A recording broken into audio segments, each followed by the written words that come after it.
DB হারুনের underground, DB হারুনের ভাই, ডিবি হারুনের আন্ডারগ্রাউন্ড নাকি আয়নাঘর দেখার উদ্দেশ্যে আমি এখানে আইছি।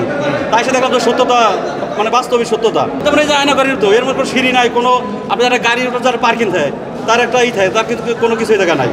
আচ্ছা, এই পাশে যে সিঁড়িটা দেখতে পাচ্ছেন, এটা কি গাড়ির সিঁড়ি মনে হচ্ছে না আপনার কাছে? এখানে মনে হচ্ছে গাড়ির সিঁড়ি, কিন্তু এখানে যে গাড়ি নামবে তার কোনো বিকল্প কোনো রাস্তা নাই। এই আন্ডারগ্রাউন্ডের হিসাবটা পাইলাম 3টা ঢালের পরে। এটা থেকে অনুভব করে নেওয়া যায় যে লক্ষ লক্ষ মানুষের মায়ের পুত নাই, চলে গেছে।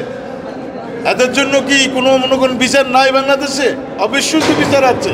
এমনভাবে বিল্ডিংটা করা যে আয়নাঘর সিস্টেমে করা মনে করেন যে সম্ভাবনা রয়েছে।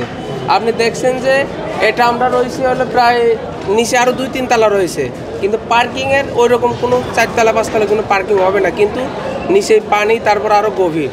এখানে পার্কিংয়ের কোনো অপশন নাই। এমনভাবে করা হয়েছে যে পরবর্তীতে মনে করেন যে আপনার এখানে কোনো প্রকার কোনো ঝামেলা হইলে বা কাউকে মনে করেন গুম করার সম্ভাবনা ছিল, প্লাস মনে করেন যে বা অটোমেটিক অ্যাটাক হইলে পারে সে নিজের থেকেই আত্মগোপনে যাওয়ার একটা সিস্টেম ছিল, এরকমভাবে তৈরি করা হয়েছে।